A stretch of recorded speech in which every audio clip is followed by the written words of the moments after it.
Introducing the new party. We live stream Monday through Thursday 8 p.m. Eastern Standard Time.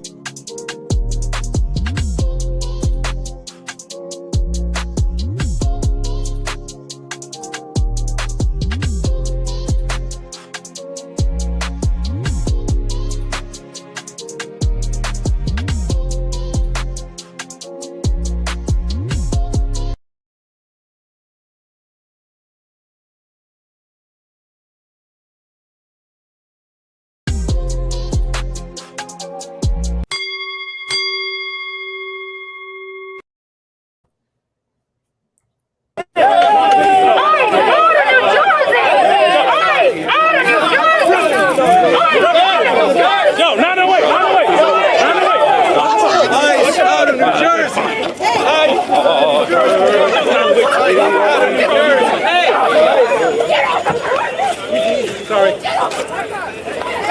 What are you doing? You guys have a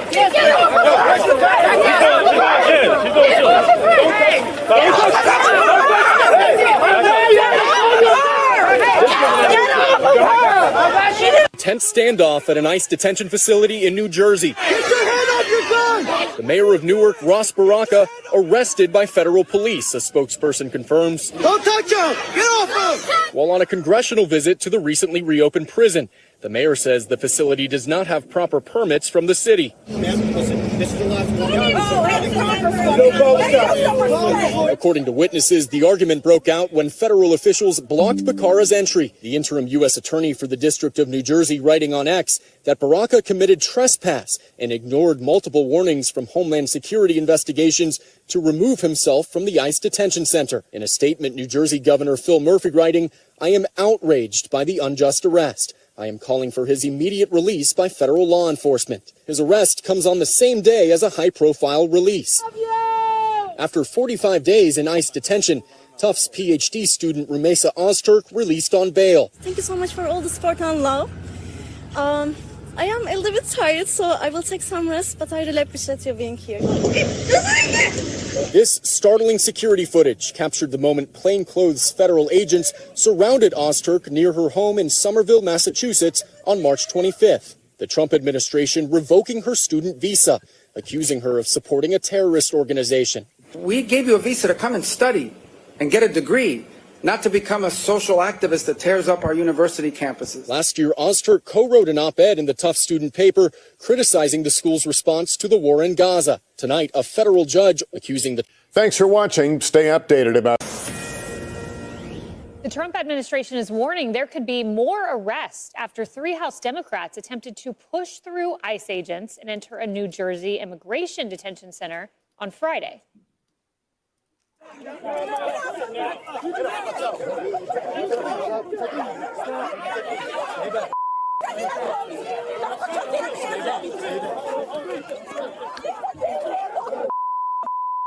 Get your officers. Get your hands off of her.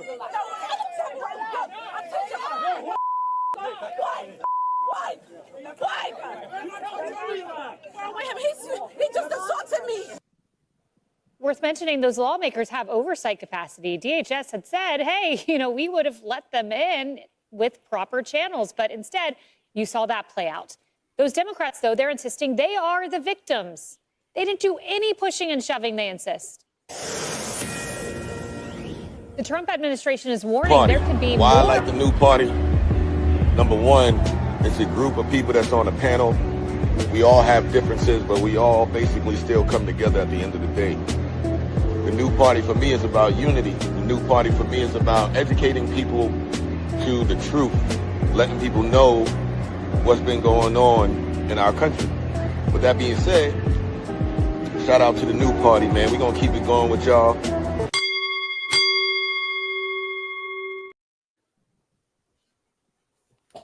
Welcome to the new party. I'm Nora Christine. I'm Gray Mars. I'm D. I'm Skeptic. I'm Mia. And I'm Enzo. And tonight on the New Party, we'll be discussing a lot of topics. So shouts out to everyone watching. If you are watching, please hit the like button. If you're not already subscribing, please subscribe, hit the notification bell so you can know when we go live.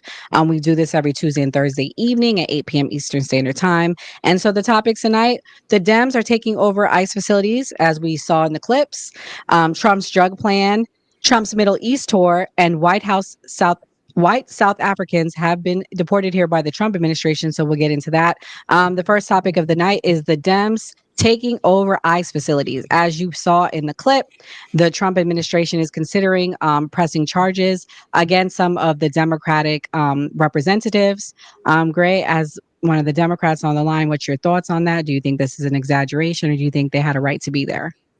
I mean, you're supposed to have a right to protest. I mean, I know politically the right feels like the left trying to like help out illegal immigrants. It's not a win, but it's supposed to be freedom of speech. So people are supposed to be able to say like how they feel without no fear of consequences. I mean, but if things get physical or out of control, of course, people will be arrested. Renzo, what's your thoughts? I know you live up there in that area. Are you hearing, like, what are you hearing about it on the news that the clips I played may not have mentioned? Do you think that they should be arrested?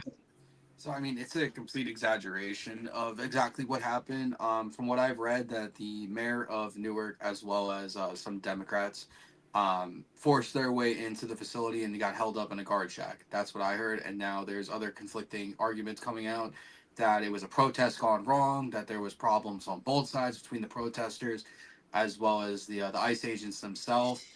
They have every single right to be in the detention facility, and I think it's hilarious in my eyes that this Delaney Hall is now a problem, that it's not upkept when this has been used since 2000 and I think it was 14 that they've been using it as a detention center under Raj Baraka's being time as mayor too. So he knows exactly the facility. He knows exactly how it's kept up, and now it's a problem because it's the Trump administration putting people there. It's just a mess. I'm so over it. Dee, thank you for joining the show. It's your first time coming.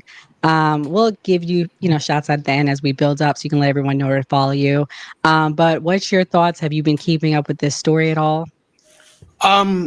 I haven't been keeping up with the story, but my personal thoughts is I agree. You could protest. Citizens have the right to protest. Citizens have the right to freedom of speech. What I really hate when it comes to the Democratic Party is that, especially the leaders, you're not using your time wisely. You have so much free time to go to an ICE facility to protest, yet you can't pass bills, can't pass laws, takes you forever. Your mind's, it's like, and we'll probably be talking about it, where all the things that Trump are doing, you're wasting your time. It's such a waste of time. I agree. Citizens, they have the right to protest, have the speech, but as a politician, as our governors, senators, whatever, seriously, you are wasting taxpayers' money by just doing these protests. And this is why, and talking about myself, I was a Democrat years ago, and things like this is why I find it stupid to be a Democrat. It's such a waste. They are an example of, doing a lot, but really doing very little. Yeah. So what do you align yourself with now? Are you an independent or a Republican? I probably would align myself. I don't know, maybe center right. Okay. So. Got it. Skeptic, you're on the left. What's your thoughts about these protests? Well, when we talk about the congressmen that were there, they do have the ability to oversight ICE facilities. So they are in their lawful right to ask to see ICE facilities. So the way that they were treated, I think, was very inappropriate and unprofessional from the ICE officials. They could have handled the situation a little bit differently. When it comes to the mayor of New Jersey, he also has the ability to go into detention centers. As the mayor of the city, he can go anywhere in that city. So the fact that he was treated that way from public servants is also embarrassing to them, being that they may not understand the rights of these officials. So, yeah, I think it's a little wild. I think we have the ability to protest. We are protected under our First Amendment.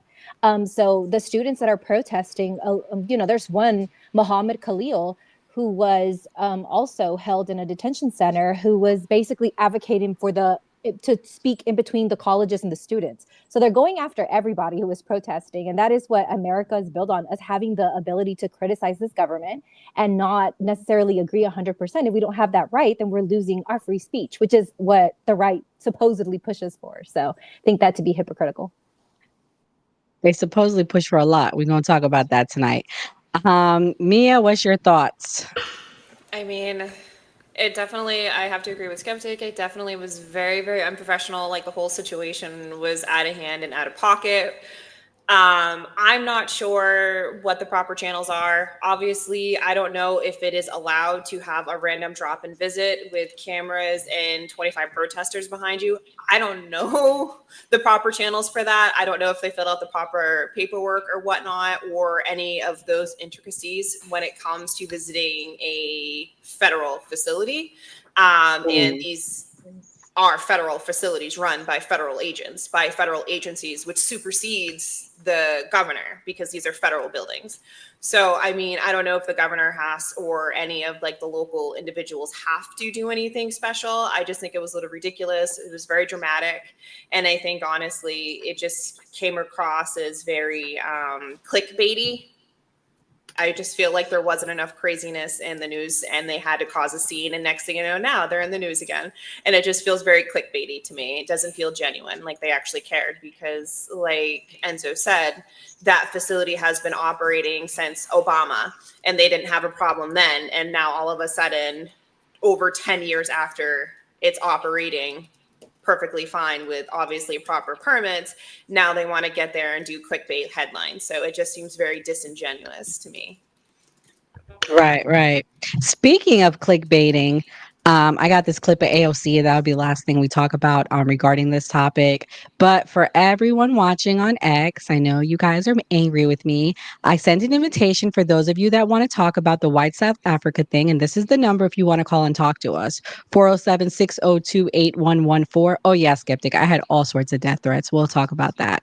I'm going to play this clip of AOC now. Now, what DHS is trying to say, again, they're using public intimidation because they know that they cannot come for us all. They know that they cannot come for us all. And recently what they said is that DHS is allegedly looking into arresting members of Congress who were showing up for their legal and constitutional obligation to conduct oversight. If anyone's breaking the law in this situation, it's not members of Congress, it's the Department of Homeland Security. It's people like Tom Homan and Secretary Kristi Noem. You lay a finger on someone, on Representative Bonnie Watson Coleman, on Representative, or any of the representatives that were there, you lay a finger on them, we are going to have a problem. Because the people who are breaking the law are the people who are not abiding by it. And it is enshrined in the law that members of Congress who show up to ICE and CBP facilities are required to be granted access, legally required to be granted access. And they legally cannot be inhibited from accessing these facilities to conduct their constitutional obligation to investigate and conduct oversight. So if Kristi Noem wants to break the law, that's on her. But it sure as hell is not someone like Representative Robert Menendez that needs to be arrested, okay? Fun fact, Robert Menendez is the son of the Menendez representative that was taking gold bribes. I don't know if you all know that. Gray, what's your thoughts on what AOC has said? Do you think she's going to be the future of your party like we talked about? Or do you agree with what she said, or do you want to challenge it? According to Jasmine Crockett last interview, it's going to be some white guy. I don't know who it is. As far as what AOC said, Chrissy Nome, I feel like she just done a lot of performative stuff as far as her position. I don't think it's going to get that crazy. I mean, like, to me, this is just political performance. Hmm. That's a good point. D, what's your thoughts? Is AOC one of the reasons why you stopped being a Democrat? What do you think about what she said? She's definitely an example. She's definitely an example. Again, I believe the Democrats have done really nothing for the American people for the longest. And I believe they're just using Americans' outrage, these woke topics, these sensational topics, just to, I don't know, hide their laziness. Because I really have not seen them doing anything that has been beneficial for the American people. Skeptic, do you want to counter that? What's your thoughts? What is AOC doing beneficial? And fun fact, an article came out this week calling her out, saying that she's nowhere to be found in her district. Her offices are hardly open. You guys can go on my Nora Christine live page and watch the expose. I broke it down. I gave examples of all the shitty things she does for her district or doesn't do. So go ahead and defend it. Because I'm sure you number will. one, AOC is a very intelligent person. She has a double major when it comes to economics, and economics is a very difficult field to understand. And she also has one in diploma. I want to say it's international something, whatever. But she has a double major, and I think she went to the University of Columbia. Not 100% sure. So she is an educated person. A lot of the time, I think the way that she may say things, people may not like that, but that is a different thing. I think the right tries to discredit her. I think because she does have powerful messaging and because young people really are attracted to her and the way that she speaks, the Democratic Party needs somebody to say it and forcefully say it. I think when someone in the right, speaks forcefully, a lot of the time ignorantly without actually knowing the facts, we tend to applaud them and think it's so great. But when someone in the left does it, then the right gets upset and tries to discredit them by saying they're not educated and they don't know what they're talking about. What she actually said is based on some merit. The congressmen do have the ability to conduct oversight on ICE facilities, and the mayor does have the ability to also enter these, facilities because he is the mayor of that city. So I don't know if they went through the proper channels again. I don't know if they have to go through the proper channels, like she was saying. So I don't know if you can inhibit them from going into those ICE facilities. If that is the case, then they should sue that ICE facility and they should hold those officials accountable. So I don't necessarily disagree with what she's saying. I think that there's a lot of tension when it comes to this particular subject. People get very emotional about it. And, ICE officials may have been told to act this way. And maybe that is why they reacted like that to the congressman and to the mayor. So never know. Okay, so that's just an example of the Democrats. She did not answer what AOC has done. You're saying that she's smart, but what has she done? Enzo, you can go next. All right, so I mean, I will agree with AOC. She was 100% correct where she said the people that are breaking the laws are, in this context, absolutely the Democrats. Because for them to go into any ICE facility or any detention facility, they have to give an advance notice or request to come in there. Typically, members of Congress have the legal rights to conduct oversight visits at federal facilities, including ICE detention centers. The standard process is to notify that facility in advance. Also, they have to go through the security clearance, security checks, everything like that, which they did not. On-site protocols they have to follow by that, and unannounced visits right here. In some cases, as of the May 25 incident at Delaney Hall, lawmakers and local officials have arrived without prior notice to conduct what they consider urgent oversight or protest. ICE and DHS have stated that unannounced visits are not standard and may be denied or result in confrontation, as would happen with Newark's mayor of their Delaney Hall. So I mean, they did not go about it the correct way at all. So for even if it was just a protest gone wrong or whatever it is, they still forcefully tried to get inside without any prior notice. So I mean, this whole situation is just so stupid at the end of the day. Like, we're arguing and AOC's over here saying, well, if this person gets touched, yada yada, there's going to be problems. Focus on your own district. Like Dee said, that they're not doing anything. for their people. They're not doing anything for the American people. This is what they need to be focusing on. Not going to ICE facilities, not sending fucking senators to El Salvador to go interview one person to make a publicity stunt. I'm so over this with the whole immigration thing when nothing is getting done in the government to actually help everybody. We're catering to one group, not all of America. Well, I will say this, when it comes to congressmen, their job as representatives is to vote in Congress. And so they have to go to these Congress meetings and hearings to then vote. So if you say that she's not at her office, she probably, if you know anybody who is either a senator or No, congressman, that's not just then it, they probably Skeptic. are not at their She office. doesn't have, she has $1.9 million to run 2 offices. They're never properly staffed. That's not the point. The point is she doesn't even have a representative there. People aren't even like you can't even call in. No one answers. And she shares an office with one other representative. They have staff on site and they have to take messages because she has no staff there.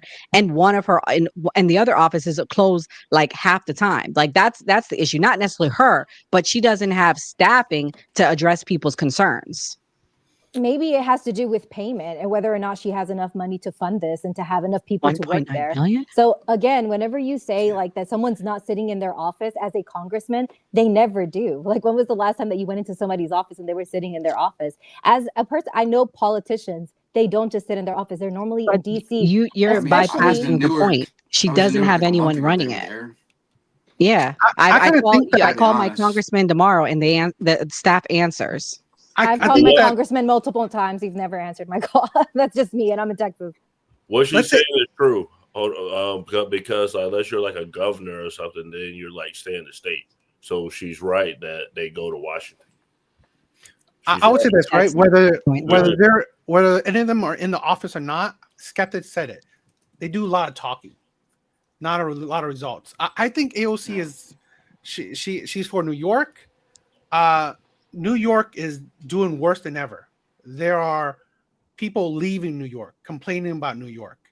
She's not helping even her state, let alone the country. Like Skeptic saying, I think the Democrat Party is just a whole lot of talk.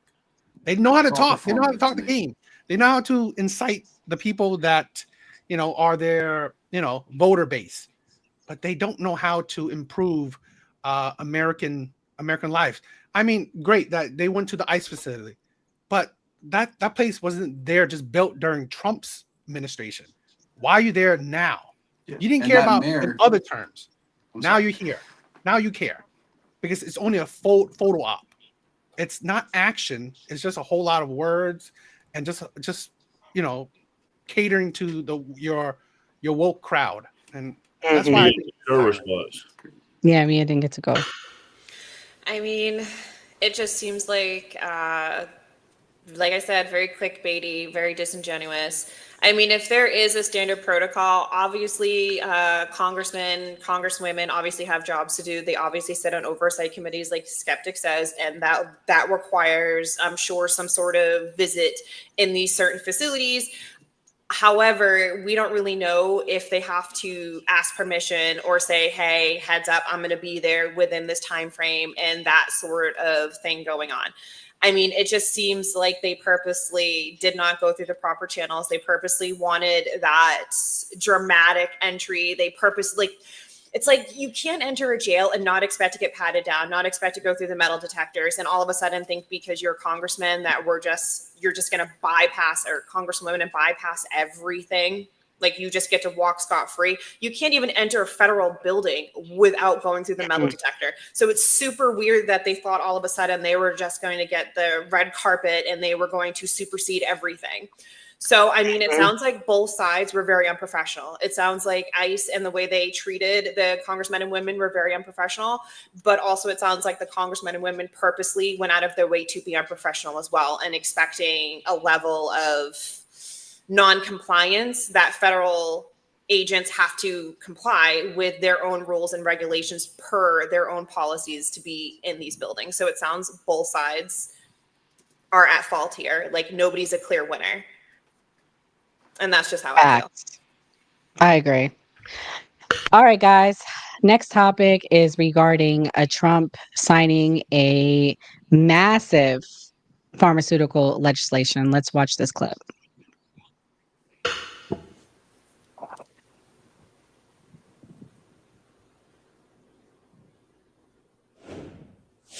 Welcome back in Alive Now. I'm Austin Westfall. We're getting some breaking news in. President Trump saying that he plans to sign an executive order to cut prescription drug prices by mandating that the U.S. pay the same price for drugs as whichever country pays the lowest price in the world. He put a lengthy statement on Truth Social. Here's what the statement says. I believe we have the entire thing to show. And there it is. That's the wall of text. For many years, he says, the world has wondered why prescription drugs and pharmaceuticals in the United States of America were so much higher in price than they were in any other nation, sometimes being 5 to 10 times more expensive than the same drug, manufactured in the exact same laboratory or plant by the same company.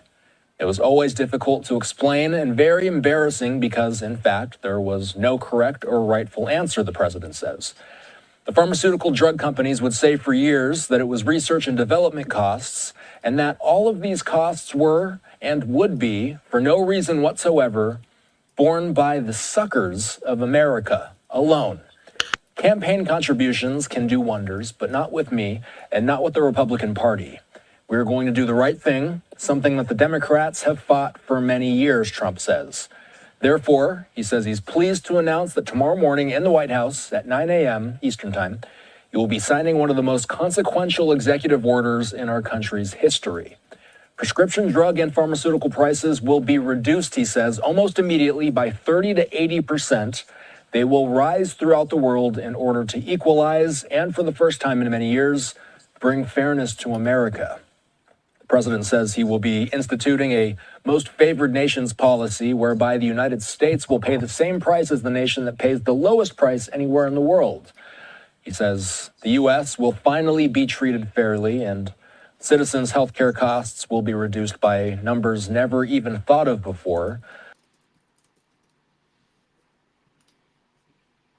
Mia, what's your thoughts on this bill? I think it's fantastic. This is like the third executive order that he signed that's very specific when it comes to healthcare that I think is absolutely fantastic. I mean, the Biden administration had something similar when it comes to Medicare and Medicaid, and this expands on that and makes it for everybody. So I think this is fantastic. I mean, why should only Medicare and Medicaid recipients get low-cost drugs? Why can't the rest of us get low-cost pharmaceuticals? Why can't the average person get that savings as well? So I think anybody who argues against this is an idiot, because the average American, that is the average skilled worker, deserves a break too. Why is it always the low earners that get all of the breaks, but the rest of us have to bear the brunt of this? And statistical fact tells us that pharmaceutical companies spend 9 times more on advertisement than they do research and development. I'll repeat. Pharmaceutical companies spend more money on advertisement than they do research and development. So it stands to reason that these pharmaceutical companies have more than enough money to play, since they spend more on advertisements, whether it's TV, whether it's print, whether it's social media, whatever. They're spending more on advertisements than they are on research and development. And why is it the American taxpayer's job to fund everything solely so everybody else can reap the benefits while we get stuck with footing the bill? Like, it's not quite fair. I think everybody else on the planet needs to foot some of the bill. Why is it always Americans that are constantly ponying up this money? And that's where I'll land. Skeptic, is this finally something that the left and the progressives like? Yeah, so Mia beat me to it. So the Biden administration did have a Inflation Reduction Act that helped with pharmaceuticals when it came to Medicaid. I want to say Medicaid or Medicare, one of those. And so when Trump first came into office, he froze it. He passed an EO to freeze this. And then now he passes this to like lower pharmaceutical costs. Obviously, I think it's a great thing.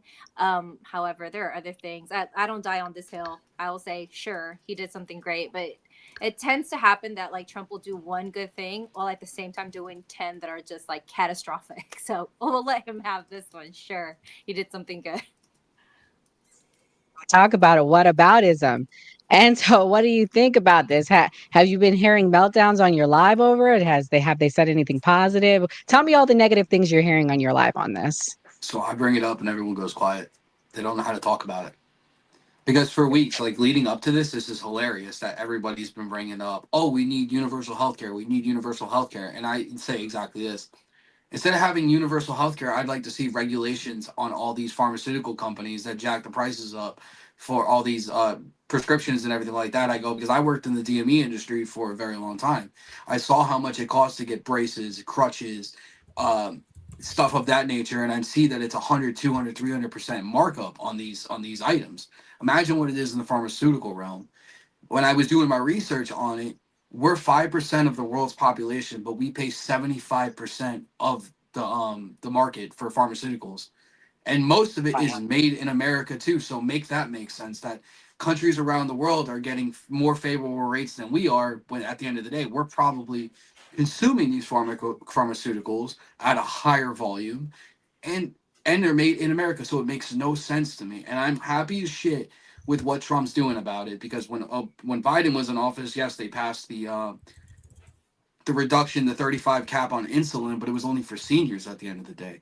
How is that helping out everybody else? Now this is literally just across the board going to help out everybody, and I hope there's a way for them to make that into law so somebody else can't come in and just get rid of that EO. That needs to stay forever. Trump called Ozempic the fat people drug. D, what's your thoughts on this? Do you think this is a good thing? Do you think it helps all Americans? Yeah, I think this is just another win for Trump. I mean, I personally haven't seen him do anything wrong since his presidency. So it's just another thing it's another action, not just words, that is, that he is implementing. So yeah, I hope that the Democratic Party definitely votes this into, existence. So, I'm definitely in support of it. I agree. Gray, is this a favorite on your list? What's your thoughts? I mean, it's not every day that Bernie Sanders and Trump agree on something. So Trump has been doing very left-wing things. I mean, he's talking about taxing the rich.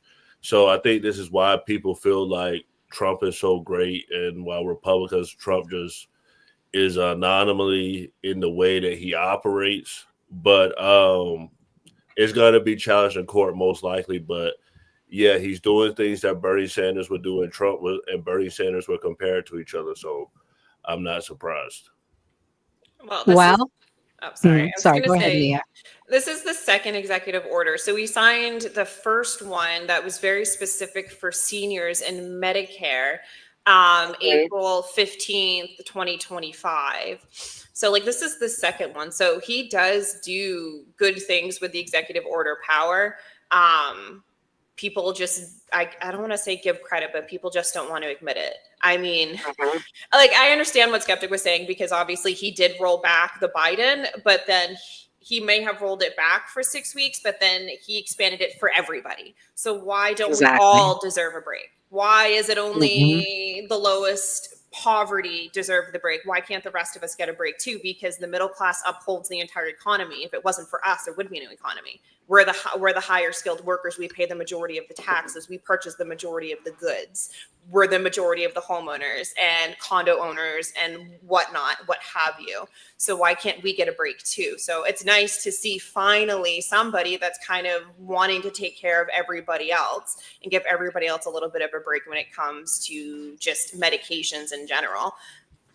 And I'm just going to say that it's his second one so far this year that he has signed. And we need to be keeping a list of every single congressman and senator that speaks out against this, because I have seen some Republicans speaking out against this because they don't want to legislate it. And we need to keep a list. Somebody needs to start a website because we need to primary these people. Open secrets. It's on there who's getting money from the pharmaceuticals. And there's quite a few of them. And guess what? Guess who's the number one on the list? Bernie Sanders. Yeah, that's what I thought. So, right, there's quite a few people who are like, no, we can't put this in legislation. I'm like, okay. And like, I feel like people forget that 80 million people elected Donald Trump. 80 million people didn't elect the Republican Party. They elected the one man. So if the rest of these politicians don't fall in line, they're going to find their chances of being primaried soon, shortly, very high. And I've already seen some movements in some circles of that. So I think some conservatives need to be a little bit alarmed and figure out where their affiliations lie. Either they're going to do what the American people elected for Donald Trump to get his plans moving, or they're going to end up without a job. Facts. The only problem that I have with that is like that Donald Trump tends to create his own issues and then find the solution that kind of was already found for him and then take the credit for it, like he did for TikTok, like he did with the trade agreement with China. Like he broke these things and then he comes back and says, look, I lowered it from 145% tariffs to 30% tariffs. Like, oh, everybody should give me a round of applause. Here I spoke that we should shut down TikTok, that TikTok shouldn't exist. And we're literally like sitting on the platform. And then he starts getting on it and says, oh, actually, I like it.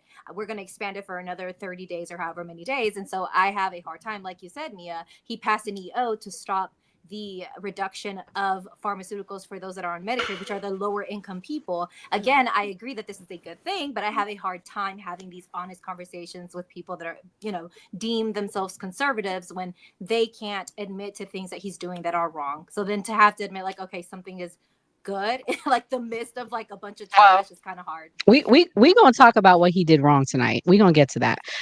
But moving on to the next topic, it has to do with the Middle East. This was one thing I did think he was doing wrong, because as somebody that part Arabic descent, he did go and campaign to Michigan and he promised to end what was going on in Gaza. And for months, it didn't appear that we were going to see it end. But today was a historic trip and another win for him. I'm going to play the clip and it's going to talk about everything that he did on his historic trip to the Middle East, and we can all give reactions to it.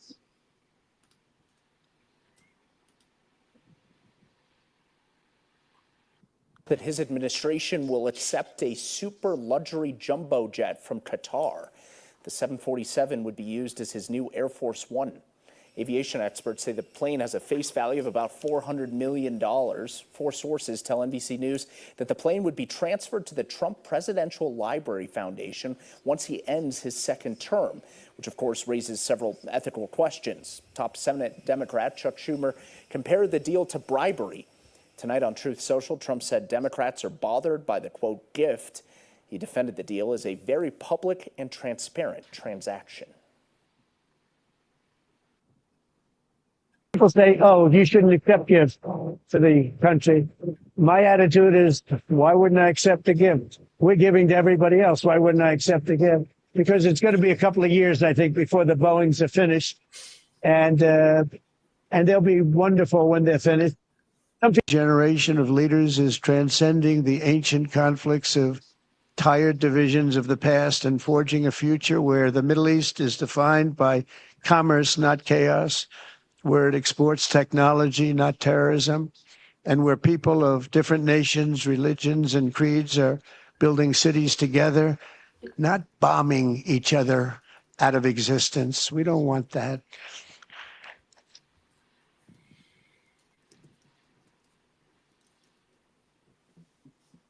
And it's crucial for the wider world to note this great transformation has not come from Western interventionists or flying people in beautiful planes giving you lectures on how to live and how to govern your own affairs. No, the gleaming marvels of Riyadh and Abu Dhabi were not created by the so-called nation builders, neocons, or liberal nonprofits like those who spent trillions and trillions of dollars failing to develop Kabul, Baghdad, so many other cities. Instead, the birth of a modern Middle East has been brought by the people of the region themselves, the people that are right here, the people that have lived here all their lives, developing your own sovereign countries, pursuing your own unique visions and charting your own destinies in your own way. It's really incredible what you've done.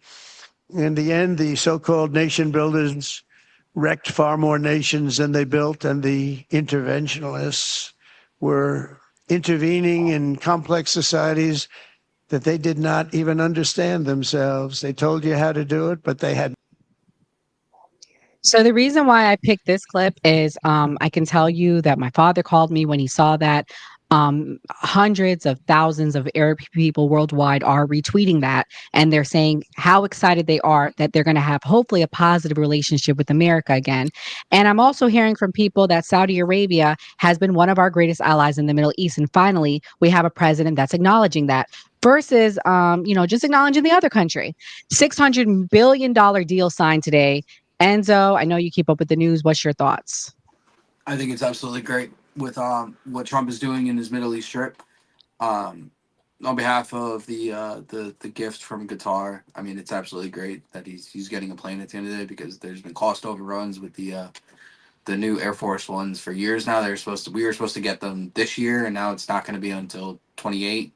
So him getting a new plane, it is what it is. Everyone's going to complain about it, say it's a gift or a bribe, this, that, the third. I look at Arab nations like Saudi Arabia and Abu Dhabi and cities like those, and I think that's what America should be at the end of the day. How far they've come. They literally, like Abu Dhabi, the city, like they took like a piece of land that was completely nothing and built a metropolis there within 20 years. Like, it's ridiculous. It is the mecca of the world. Like, everyone says like all the wealth is in America, like all the rich people. Like, yeah, that's where they go. That's where they go for the summer and hang out. That's the real money. Like, that's what I would want America to be like. How technologically advanced everything is there, and how beautiful everything is. So for us to be more aligned with those Arab states that are like that is a big plus in my eyes, compared to the last 30 years of that. We need to control the Middle East. We need to put democracies in there and look at the state of half of those nations. So, I mean, strengthening relations over there is absolutely key. And I'm all for it, and I'm happy with that all day long. Gray, what's your thoughts as someone that served in the armed forces? Thank you for your service and serving in Iraq. What do you think about us normalizing relations with the Middle East? Do you think it's long lasting, or do you think it's a short term thing? George Bush had a good relationship with Saudi Arabia. Michael Moore's film talked about how Saudi Arabia had a building like right across from the Pentagon. So like you said, like, we've had good relationships with them for a long time. But I want to respond to, like, as far as like the corruption with Trump, because from what I heard, this is his own plane. And like, the Trump family's made $3 billion so far just in his second term. And basically Trump's meme coin like went from like the bottom to like the ninth crypto coin, and basically politicians and lots of people with power donated to this crypto. So I know people say the Biden crime family, but I don't think you're supposed to accept a jet from another country. D, what's your thoughts? Are you okay with him taking the jet? You think it's corruption? What do you think America can be bought? I mean, this is a thing where I don't know. I haven't heard any news that it's specifically and only for him. So maybe that is true, but again, I don't find that an issue. I could care less. I mean, that first of all, that doesn't hurt the American people. That other foreign leaders are giving him stuff. That doesn't hurt the American people, especially how it's not. I don't know if it's corruption, because it's not really under the table, and they're not. I don't hear any. They're not getting anything for it. So I don't know. I don't hear anything. But I do want to say that a couple things that I really don't understand the hate he gets, because let's say the Twitter thing, people can change their mind. People are human. The China thing, I think he did it right, because if you heard, China even said that they didn't listen. They didn't care about Biden because they thought he was weak. China said that. So when Trump did it, they were scared of Trump. So what he did, it hurt the stock market. But I'm an investor. I invest in stocks. We are high. Stocks are going high right now. So really, what he did with China actually paid off, because right now the deal preliminary sounds good. So really, I really can't hear anything he's really done wrong. It's like it's just constant hate against them for really foolish things. Skeptic, what's your thoughts? I'm sure you're going to counter it. What do you think about the plane? Is it corruption? What do you think about the Middle East trip? Is it going to help us as Americans? What do you think? Yeah, well, I first want to say about the tariff thing, like disrupting the supply chain is bad, not just for the stock market, but it's bad for investors. It's bad for people that own companies, and how you're going to the instability in the market, and whether or not you're going to have supplies for the next couple of months is bad for the economy, period. I also want to say the fact that we are sitting here and seeing our president, like Gary said, the Trump organization, which is his family business, has made billions of dollars, maybe millions, with lucrative deals in the Middle East. And the fact that he is openly telling us that he's going to accept a jet from them, and we cannot see that potentially those countries could then ask for private favors or want to elicit some type of favoritism from him, is just like, kind of obvious to me. This is the reason why we do not allow for people to gift presidents, because then if you gift me a jet, you bet your bottom dollar that I'm going to favor you a little bit more than other countries. I mean, it's kind of obvious to me. And this is what we call bribery. If you give somebody in exchange for a private favor or to, benefit your country, you are bribing that person. You're bribing our president. So I don't think this is good. I am glad that we have better relations in the Middle East. Duh, that was great for us Americans. But I don't think that this is the type of message we should send to the world. Gift our president so that therefore you can have favoritism with America, particularly not with Trump, because Trump has been sued multiple times. Trump is known to not pay people who have done jobs for him. Don't tell me that he is an honest man and he's not going to take these lucrative deals and make $1 out of them and then show favoritism to these countries. So I don't like it. I don't think it looks good for America, and he shouldn't be doing it. Mia, what's your thoughts? Historic day. We're going to talk about the hostage situation after. So what's your thoughts on this right now? I don't think it's appropriate for him to accept a plane. I think he should have declined or said thank you, but no thank you, and taken it after his term was over. I mean, it's just not appropriate. I know I'm kind of breaking away with the party line, but I work in a profession where you can't really accept gifts because it isn't appropriate. And I think this is one of those things where it just isn't appropriate. I don't think it should have been publicized. I mean, if he wants to accept it, it should have been like on the DL, come hit me up in a couple years, my guy, and fly it over to me in a few years and I'll accept it after. But I don't think it is absolutely appropriate at all to be accepting any sort of large gift like this, or any sort of gift at all, especially during his tenure.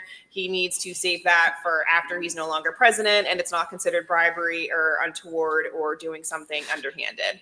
I just think it wasn't appropriate. And as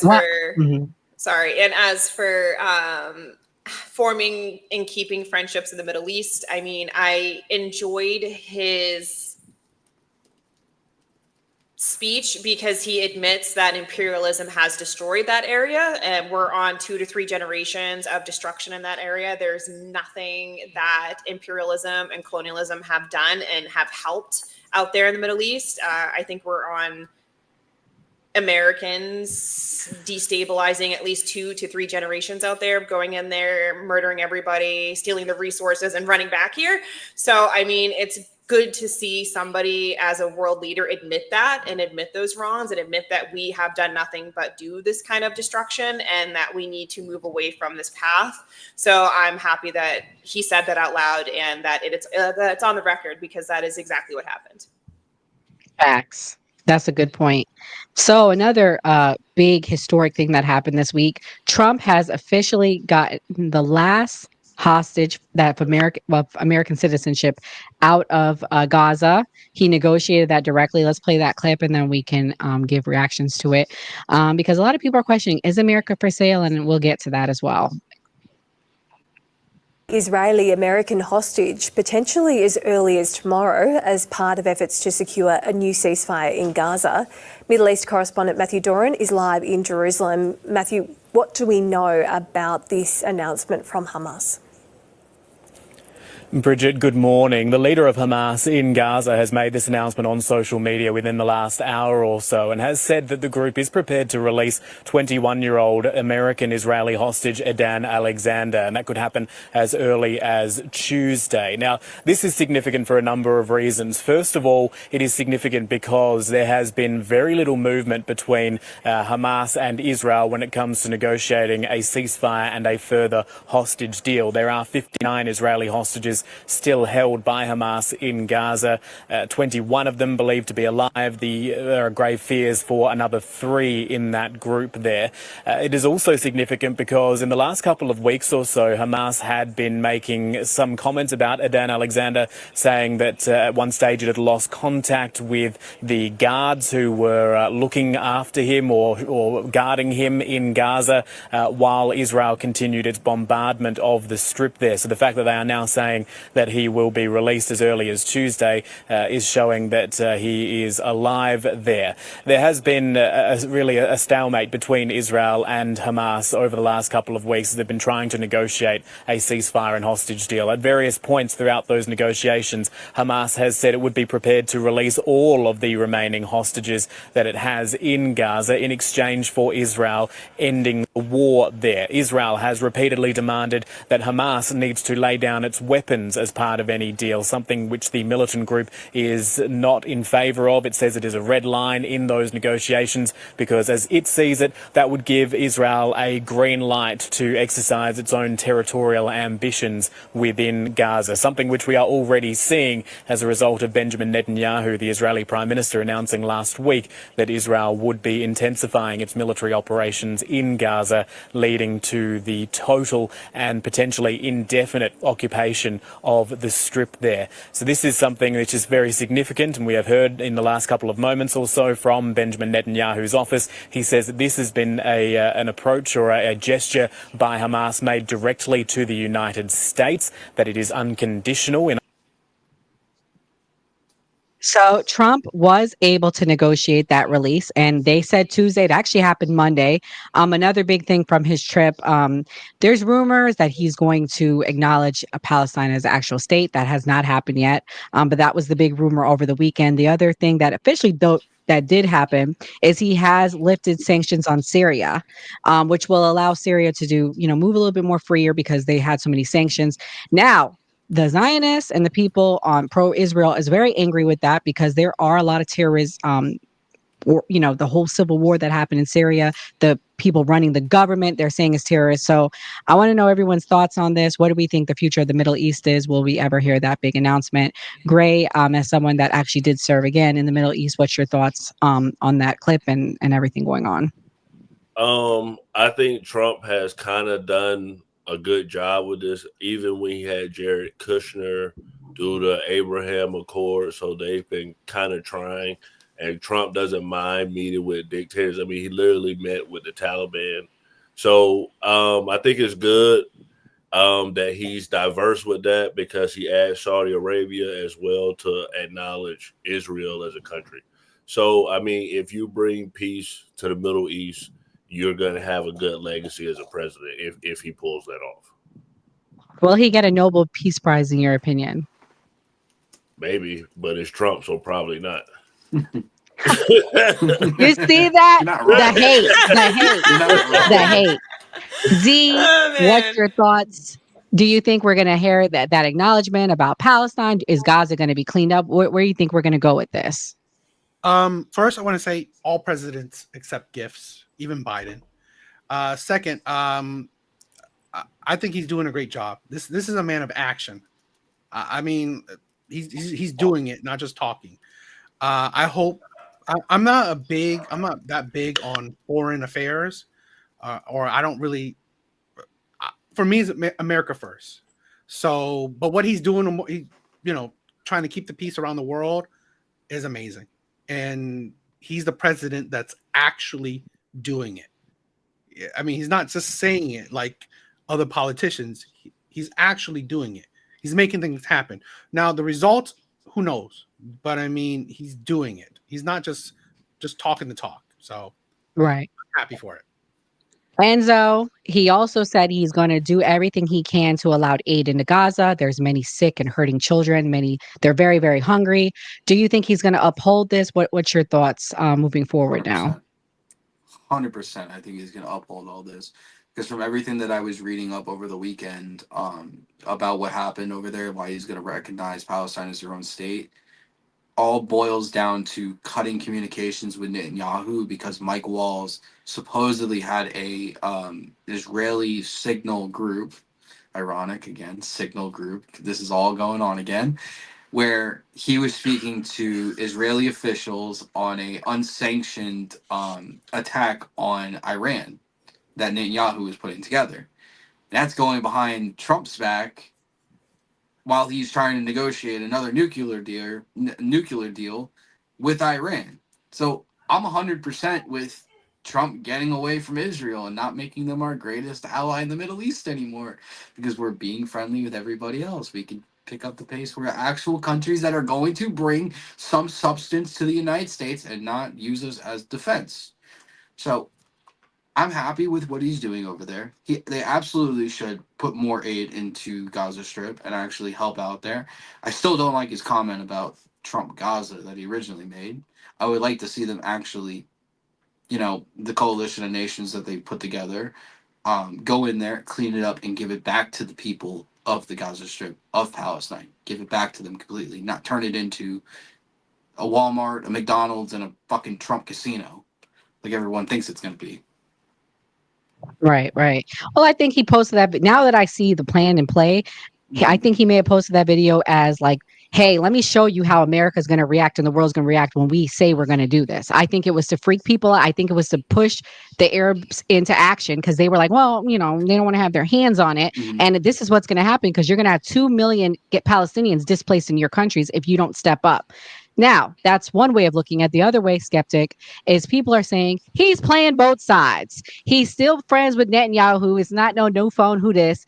They're playing everybody. This is their way to, keep Netanyahu on the side. I mean, also, Netanyahu is in hot water. I mean, there are people in his country that are anti him, and people are saying that he did this. He dragged out this issue with Gaza to save his own behind from going to prison.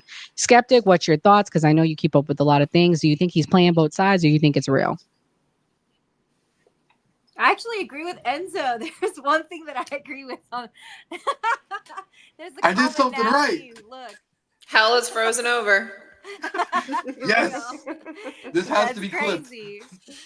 I'm confused because I thought Trump was going to flatten this land and displace 2 million people from their homes. Like, I'm glad to hear this. I'm glad that he's had a change of heart. I think that Netanyahu is like, you cannot trust him. And I still question like what happened in Israel and whether or not he knew the information for it. Like, I have seen, and I do not dabble into conspiracy theories, but I have seen actual like things that people have. Egypt said that they called and told them and were warning them. And also, like, if I have family that has traveled to Israel, like, that there are officers everywhere. On every corner. Officers? Yeah, nobody was there. Like, no, you couldn't find anyone. That's kind of questionable to me. There are a few things that I'm like, and my family tends to lead more like towards Israel, but the reality of it is when you look at it, the Palestinian people are treated, even when they're allowed to live in Israel, are treated as less than because of the Judaic belief. They can't even travel into like the holy of holy parts that are considered holy land. Even when they live there, they're discriminated against. And what's happening in Gaza is disgusting, to be honest with you. Like, we can't turn a blind eye to it. I think it's gross. And to say that you're hiding behind it being T groups, like, to me, it's not enough for you to go and like drop a B on a hospital or a school. Like, that just is, to me, is like gross and just like, terrible. So I'm glad that we're changing our view here because one of the things that the Biden administration, Harris, was criticized for was for not speaking up and saying that she was going to be pro-Palestine. So I'm glad that somebody finally is saying something. Wow. So this is the one thing you like Trump on, huh? I guess so. And this is new. I have the clip. I mean, if skeptic, you got to believe me. He said out his own mouth, he's going to make sure they get aid into Gaza and he's going to push them to allow it in because those poor babies are starving. Mia, what's your thoughts? I mean, as you're saying, Nora, those poor babies are starving. I don't think people realize how bad it is. I mean, they're like, what, 300-400 days with nothing in there. Like, there's no supplies, there's nothing. There are some TikTok content creators that I've seen that it's a struggle. I mean, they are legitimately starving there. Like, they're being starved out. They're being ethnically cleansed by a group of people that aren't even ethnically, genetically belonging in that area. They're European, but that's a conversation for another time. But it is a legitimate ethnic cleanse of those people that have been there. And the simple fact that we have a world leader essentially saying, like, hey, we're going to get aid, we're going to do what we can, because at the end of the day, we should be doing what we can. I mean, Israel has essentially ruined that area for those people. So they're going to have to be displaced so we can go in and drag the rubble out. So either way, they're going to have to leave Gaza at least for a little while so we can clean it up. But I mean, if you look at the before pictures from like 4 years ago to now, Night and day. It's crazy. I mean, Israel destroyed it. Like, it's ruined. I mean, we're talking hundreds of billions of dollars to even remotely get where they were before. And like, that's sad, because those people in that area, like, that is their home. You know, we're talking hundreds of years of genetic lineage of those people living there. They belong there, and it's not fair that they're being ethnically cleansed by Europeans. There's colonialism again. I don't think they would like you saying that. And I will say this, Skeptic, and also, hey guys, while we have everybody on the line, we are celebrating our 1-year anniversary. So we will be playing clips to remember. We've gone through so much in a year. We've had a lot of big names on here, right, Gray? So we will be doing clips every night. I didn't get the clips yet, but every night we're going to be doing a clip for the next month. But one of the series we did was we had an actual Israeli citizen come on, say his position. And he even acknowledges, Gray, remember, he acknowledges and he says something was off that day. He doesn't go as far as in saying that Israel was in on it, but he goes in as far as saying that it was an inside job in some way. He didn't say it was the government, but he says that actual Israelis assisted in some way. He acknowledges it because he's like, it doesn't make any sense to him. So shouts out to him, Mr. Nick. He was a friend of the show. I appreciate him. But yeah, he acknowledged that. But, he stands by their right to the land. He stands by, yeah. So we'll play the clips.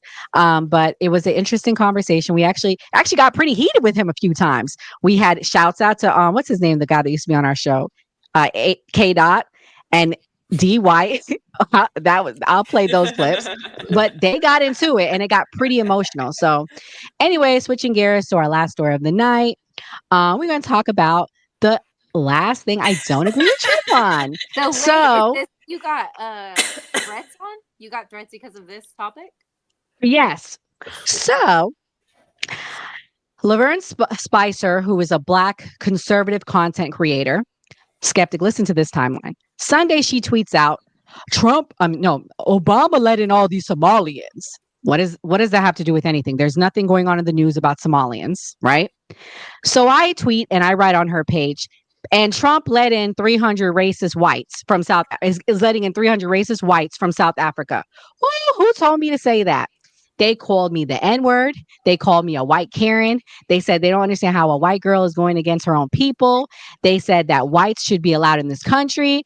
They even threatened to rape me. They called me a crackhead. They called me a meth head. What did they not say? But thank you, because I got 5,000 views. So thank you. They went in and they doubled down about how, as white tea people in this country, they have every right to let in these people and they don't care. So my argument is this, and then I'll play the clip. How is this America first? We said we want mass deportation. Now we got 70,000 people that signed up for this app. Only 54 got brought in. I'll give Trump that, but 70,000 signed up. So we're going in the opposite direction here. And also, I stand by that these are white racists being brought in here. And I'm going to play the clips and tell you why I feel like that. And I'll let y'all speak. So this first clip is regarding the South Africans that arrived or that are coming, and it breaks it down. The first group of white South Africans to the United States via its refugee program as soon as next week. 3 people familiar with the matter have said. It's a divisive move. Thank you, Mr. Trump. Especially given that Trump has been blocking refugee admissions from the rest of the world. 2 of the sources, who requested anonymity as they were sharing internal plans, said their aim is to fly the initial cohort of around 50 Afrikaners into Washington Dulles International Airport in Virginia. It was like an answered prayer. Life coach Katia Beeden is administrator of a website that seeks to help white South Africans take up Trump's offer. We've been forgotten. It's very hard for us to travel. It's very hard for us to get visas. So to suddenly hear that a country like the United States is offering us refugee status was a really big deal. And I was so excited. I felt so relieved. It just felt like a lifeline.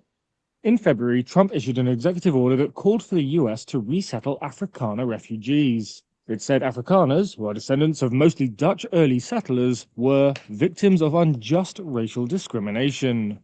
The assertion that minority white South Africans face discrimination from the black majority has spread in far-right circles for years and been echoed by Trump's white South African-born ally, Elon Musk. I guess the key issue just to highlight is that none of this is actually true. Political analyst TK Poe says the refugee scheme has created a false narrative that South Africa is a country going through some civil war. And then secondly, within the internal borders of South Africa, it really has created a lot of division. It's almost as though President Trump has gone out of his way to sow internal divisions. Violence against white farmers and a law allowing for the expropriation and redistribution of land are often cited as evidence of anti-white discrimination in South Africa. However, out of 26,000 murders in South Africa last year, just 44 were linked to farming communities, according to police statistics. Crime researchers say the overwhelming majority of murder victims are black. In addition, 3/4 of private land in South Africa is white-owned and not a single expropriation has taken place. South Africa's government has criticized Trump's program, saying that it fails to recognize South Africa's history of colonialism and apartheid. It added that it's ironic that refugee status is being offered to people from the most economically privileged part of South African society. The average white household owns 20 times the wealth of the average black household, according to international academic journal The Review of Political Economy. Official data shows unemployment rates are far higher among black citizens. As long as it's not here, you can go anywhere you want. Trump's order also came after he'd suspended all US refugee admissions, citing security and cost concerns. Thousands of Afghans, Congolese, and others fleeing conflicts were blocked even after they'd been vetted. So, yeah, I mean, you are taking a spot from people that are actually being persecuted. And that's why I don't like it. And I don't think it's fair. Skeptic, what's your thoughts on the matter? First thing that I wanted to make clear is that 532,000 parolees that were in a humanitarian program for refugee status here in America were rejected by the Trump administration. They came from Cuban, Nicaraguan, Haitian, Venezuelan descent. So now to turn around and say, well, because taxpayers shouldn't be paying for you to come here and for us to help you with housing, help you with transportation, help you to settle in, then to bring in, as far as Stephen Miller has said, they want to do this multiple times. As of what I know, it was 12,000 of them that were signed up to this program. So I don't know how many of them we're going to take in. 70,000 skeptic. That's wild. That's crazy to me. Yeah. We're going to provide them with housing. We're going to provide them with food, with clothing, with cell phones. We sent a charter plane to go for them. Mhm. And then they had balloons and flags for them when they were coming in. At the same time, we're telling people that we don't have taxpayer money to do this for other refugees. So you tell me, and let me just say, apartheid is one of the most disgusting things. If you really look into it, and if you've heard for younger people, Trevor Noah comes from South Africa, from the apartheid, and he speaks on how he wasn't even able to hold his father's hand because he was illegal. Him even existing was illegal because he was mixed. He was half black and half white. And the fact that he had to walk when they would see people coming their way, he had to cross the street. Him and his father couldn't even be seen together. So you tell me, those are the people that we're importing. Look at how old Trevor Noah was my age. Okay, this was apartheid in Africa was actually done away with in 1990s, quote unquote. That's like America basically abolishing segregation. Jim But look Crow. at how long Mhm. and how long it continues to perpetuate throughout the generations. So it just, to me, is that, this country's sending out a message and they're letting everybody know like what we want. These people are racist. And to tell you the truth, the places that they're sending them with the mentality that they have, which I will say 70% of the people that own lands in South Africa are white, and they have like a servitude type of things towards Black Africans.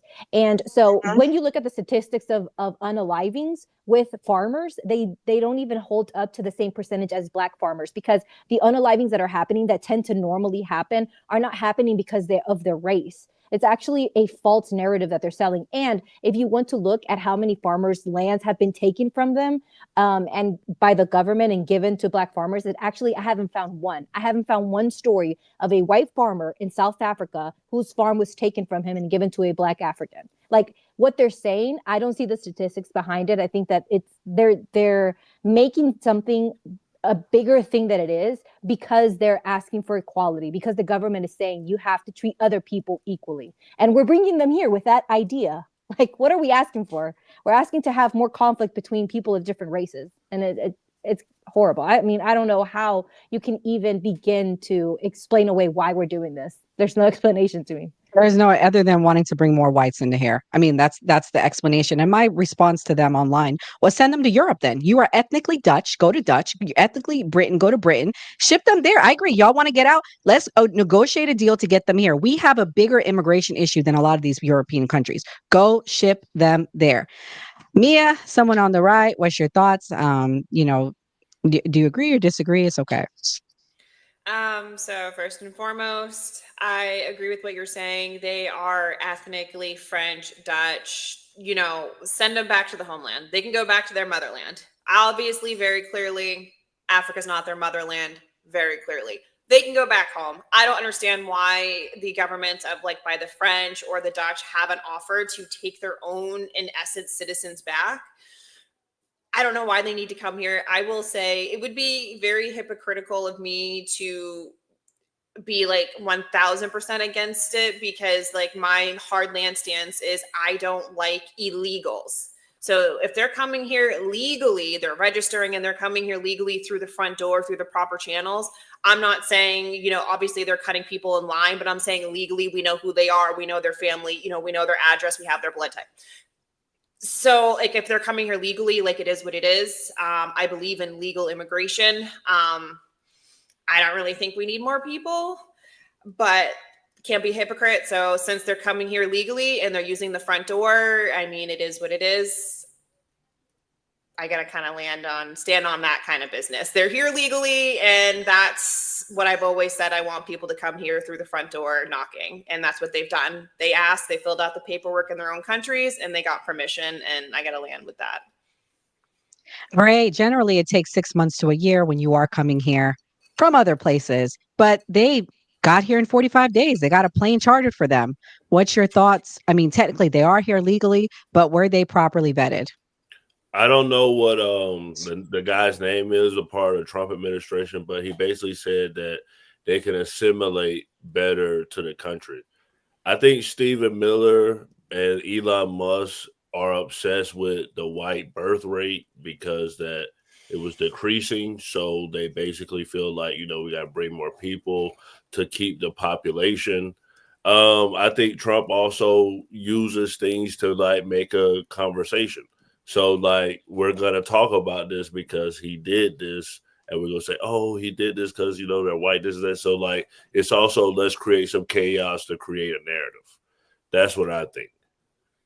Oh, Lord.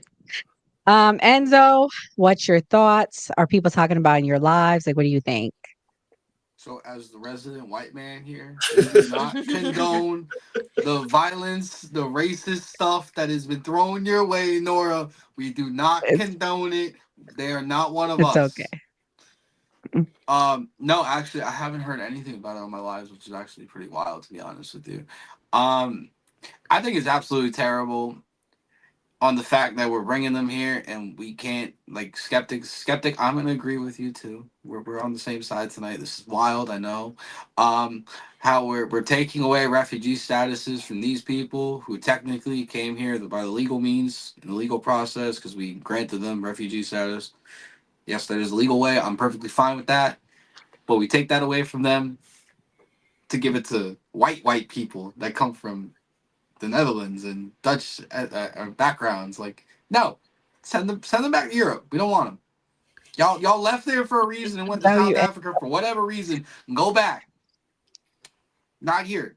We don't claim them. We don't want them. And I'm not even gonna say Trump's doing it. I feel like Elon pressured him to do it. To Elon. be honest with you, Mm-hmm. because he's South African. I So I agree. mean, I'm blaming Elon. I'm I blaming agree. Trump, but I'm blaming Elon too. No, you're right. That $200 million, it was a price. D, is this America first? I mean, come on now. Like, we got people skipping the line. We got homeless people, but we got money to charter a plane for them. Or, like, is it, I know you don't really talk about international things, but is this America first? No, I kind of agree with everyone, but in a different way, where I don't believe that right now during our immigration crisis we should be accepting refugees anywhere. So Exactly. that's where I'm for. I don't know much about South Africa or at all, so I'm not going to comment on them particularly. I just don't think that we should be accepting anyone, refugee status or not. Okay, I mean, I think if you went through the process, the long process, then of immigration, okay, but refugee status is like an easy in, and we don't need easy in, immigrants right now. We don't. Exactly. Again, I believe America first. Right now, we shouldn't be accepting refugees when honestly, I don't think America is at the best right now. So yeah, I don't agree to it. So I am. This is one thing that I'm not in favor of with Trump's actions. And to be clear, I don't mind that he's allowing them to come. I mean, that is part of it. I don't really want them here. But the fact that we're giving refugee status, we're giving resources, they put them in housing, they flew them here. And the best part of it was, I'm going to play this clip. A Black woman greeted them. I thought that was the best part of it. I'm going to play the clip. I'm going to show you what the people look like. And I'll comment on how they look to me. Oh boy. Are they going to be Ozempic recipients? A bunch of fat asses. Fat asses that are about to be on Social Security pretty soon. They ain't gonna be able to. Do these look like fat farmers? Do these look like farmers? Because allegedly they're farmers, right? I mean, maybe maybe 5 people aren't obese. Dude with the baseball cap, maybe. I mean, working in a farm, that's hard work. Yeah, that's what I'm saying. He's the only one. They don't work in the farms. They have servants that work for them. So like, oh yeah, that's it. Yeah, and I'm gonna play that clip next before we comment. You already read my mind, Skeptic, because I have a real South African that made a video on the topic. I just wanted to show you guys what we're bringing in here because there's some big fat asses that they brought, and all I thought was how my Social Security dollars are going to go towards taking care of them. Let me play this clip. Y'all don't gotta believe me. It's a white South African that had something to say. If you're not an American, feel free to watch, but please try and get it to the Americans. My name is Bianca van Wyk, born in South Africa, live in South Africa. Today you will be welcoming the so-called white Afrikaans refugees. They are there based on an offer made to them, which I must say was informed by disinformation about South Africa. Now, I've seen a lot of takes on who Americans think they are receiving. Okay, you are not getting successful, professional, white, middle class South Africans that are fleeing South Africa. The people you are getting are the people that believe that there is discrimination against them based on their race. Keep in mind, we live in the most unequal country in the world. We have, for instance, 70% of agricultural land and agricultural holdings are owned by white South Africans. 62 to 68% of top leadership positions in corporate are filled by white males. There is a huge salary disparity between white South Africans and the rest of the population. And there are a number of other indicators which shows you that this story of discrimination based on race is false. Another thing that I wanted to say is that you will get certain so-called refugees that have experienced crime. However, in South Africa, no one is exempt. These people that you are welcoming assume because they're white, they should not experience crime. The people most affected by crime in South Africa happen to be black people that live in poverty.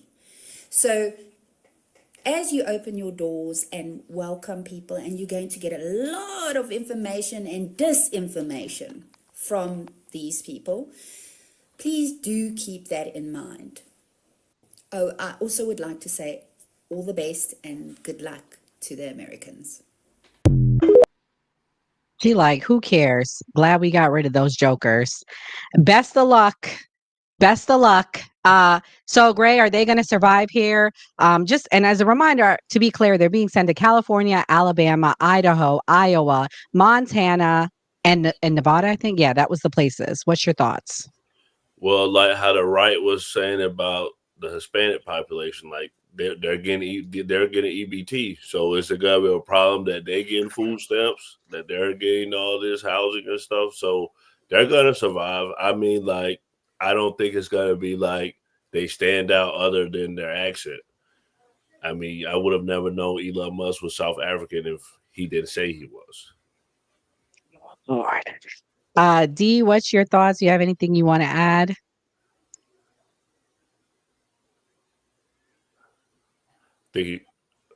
Oh, you're muted, Dee. Yeah. Like I said, I mean, I don't really, I don't want to touch on what's happening in South Africa or these types of people because I don't know. I really haven't paid attention to it. But like I said, I definitely, this is one thing I'll be, critical on, that I don't care for us, just importing more people that we don't really need. Okay. Refugee or not. I really don't agree with that action. So yeah, that's my thing. Okay. I understand. Hey, you've said a lot. You said what is really America first. And that was what I try to tell these idiots that were calling me all sorts of Karens and names. Enzo, what's your thoughts based on the South African lady? Do you think they're going to survive here in America? You think they're going to go running back to their servants, gardeners, maids, and their cheap labor that they were used to getting? Yeah, they're gonna run back because they gonna see America's not set up like that. That you can't have indentured slaves and cheap labor. I mean, I just like the video that you showed of all of them. I mean, like maybe one dude looked like he could work on a farm, yeah, and then the rest of them just look like the one kid, like the young kid in like the red jacket. He looked like a prissy little white kid. Like maybe he'll get along. Maybe he'll get along in like private school or something like that. But that's about it. But like the parents, no, they ain't gonna last here. Once they figure out that they can't get away with that shit. What do you mean I gotta pay my maid? No, like that's probably what they're gonna do. So good riddance. Don't come here. And if you do, please leave quickly. We don't want you here. Skeptic, do you think that there is going to be run-ins with these racist people and the non-whites around America? Because if they had a problem with the Africans, what they going to do with Black Americans, Hispanics, Indians? We got all sorts of minorities up in here. They're going to have a rude awakening when they come in here thinking that this is South Africa, sweetheart. Because the brown and black folk over here, we are tired and we are done with this whole BS from America. And I want to say something that Thomas Sowell said. When you're used to preferential treatment, equality seems like discrimination. Just because equality is coming to South Africa doesn't mean that you're being discriminated against. And if you're used to using the race card as if that is a get out of jail free, you're again going to have a rude awakening because America, at the end of the day, they brought you here to work. they need you to be the working class here. Like the lady said, these are not wealthy people. If they were wealthy people, they wouldn't be coming here. If they were successful, why would you want to leave your country? So if they're coming here, you're going to be the new working class. They're going to put you out in those farms because we need farmers and we need people picking the crops because Latino people aren't doing it anymore. So good luck to you. Good luck coming out here in these streets and figuring out what America really is about. Because yeah, come with that mindset here. I don't know what's going to happen to them, but I definitely could see this end up being on the news here shortly. So we'll see. Mia, what's your thoughts?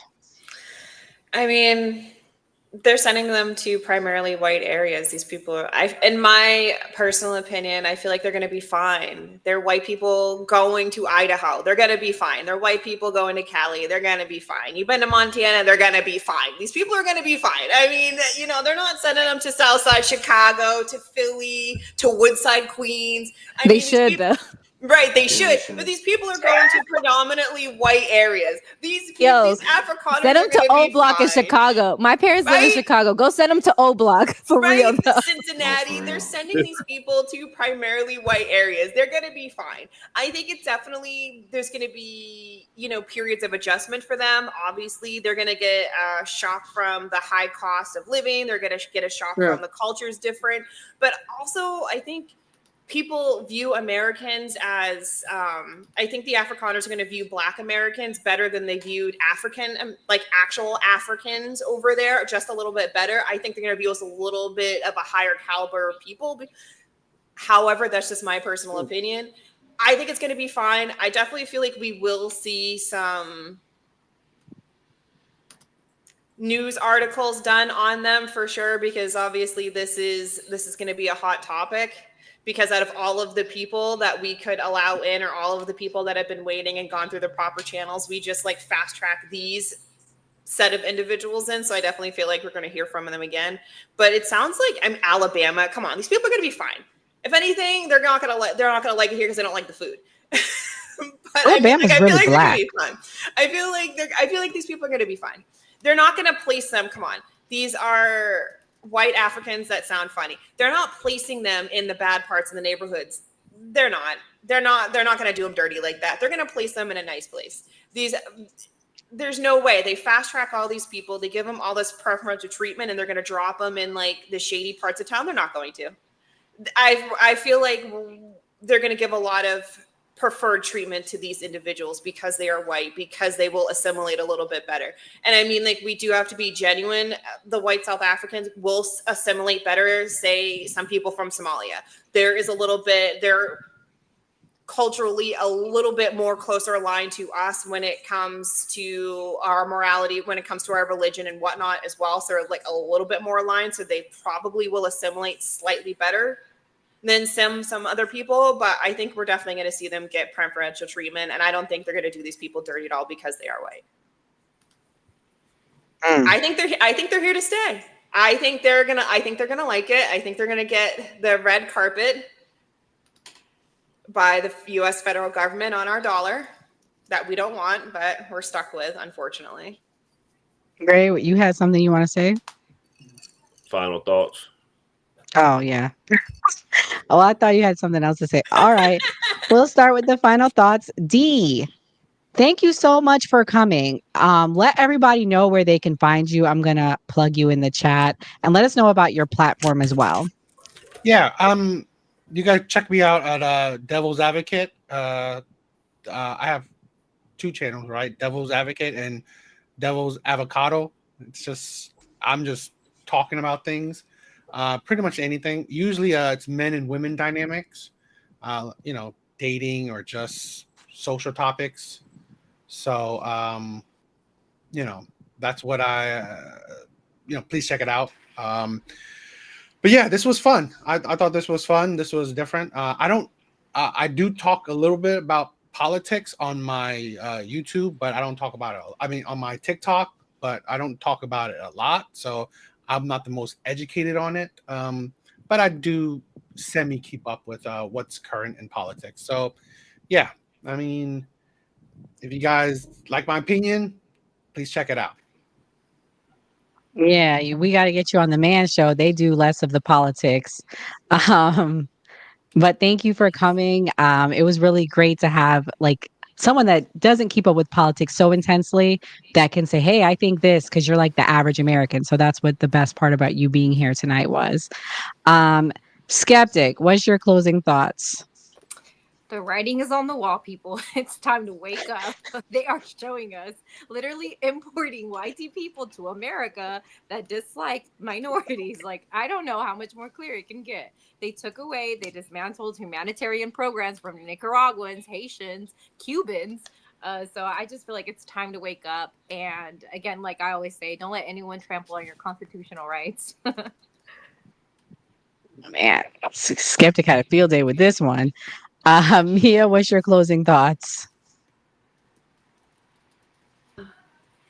I mean, we're just gonna have to wait and see. I'm happy they're coming in through the proper legal channels. I do believe in legal immigration, knocking at the front door and coming through the front door. However, I feel like this is not America first. We have a lot of problems in America that we need to solve first before we start taking on more refugees. And I don't like the fact that there were other refugees waiting in line in legitimate war zones that actually need to vacate their home countries to come here for safety. This was definitely a loss for the Trump administration, in my opinion. Yeah, unfortunately. Enzo, all right, save it. What's your closing thoughts? So it's always a good show, like I always say. I'm happy with the progress that Trump is doing, with the majority of the things that he's doing. Biggest exception is bringing white racist people from South Africa to the United States. Listen, we got enough of them. Just get them out of the country and don't bring any more. Keep it that way. Make people like me look good. First off. Second, I'm happy as hell with what he's doing with the pharmaceutical industry. Like I said before, I'm happy about it. And maybe like this is a far stretch that'll solve the obesity problem in America because everybody can afford Ozempic at that point. So maybe we can eradicate that too. But overall, I'm just it was a good show, and that's all I got to say. Are you going live after this tonight? Mm-hmm. Like always. Why did you? I voted for Trump. Why didn't you? Yeah. Same old. Gray, what's your closing thoughts? Thank you, D, for coming. Nice comic book collection. We'll definitely have to like bring you back. To the cast, thank you. That it was definitely a good show. Enzo actually found someone that was a January 6th rider. He got exonerated, so we're gonna be interviewing that person next Wednesday. We do this every Monday through Thursday at 8 p.m. Eastern. It's the Man Cave on Monday, Wednesday, and New Party on Tuesday, Thursday.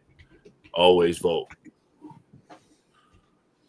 All right. So my closing thoughts is shout out to President Trump. I think he should be nominated for a Nobel Peace Prize because I do believe he's going to bring peace to the Middle East. So thank you, President Trump, for that. However, it's the 80-20 rule, right? Like in any relationship, you don't 100% like anything anyone does for you. So Trump, this is part of the 20 I don't like. I can't wait to see what the big picture is, but I know you had to pay Elon back somehow. First was with those H-1 visas. Now he's bringing in his little racist cousins coming through. So it is what it is. At least hopefully it's only less than 1,000 of them. And he can maybe work out something in South Africa for the rest to stay there, or to Dutch or Netherlands or anywhere else but America. Thank you to Devil's Advocado and Devil's Advocate for coming. This was a great show, so I appreciate you for coming. Thank you to the New Party team. Thank you to Gray, Mia, Skeptic, and Enzo. We are the best team on the YouTube and on the X. If you're watching on the X or the YouTube, please hit the like button. If you're watching on X or TikTok, please come subscribe to us at The New Party. You got to do the @ symbol, The New Party. As I stated earlier, we are celebrating our 1-year anniversary. So we've had some pretty big names on, like Kaizen. We had Brian Shapiro from Pushing the Limits podcast. We've had Judge Joe Brown on. So shouts out to the 1-year anniversary and so many great things, and hopefully so much more to come.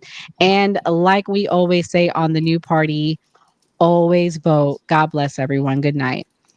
Introducing The New Party, We live stream Monday through Thursday, 8 p.m. Eastern Standard Time.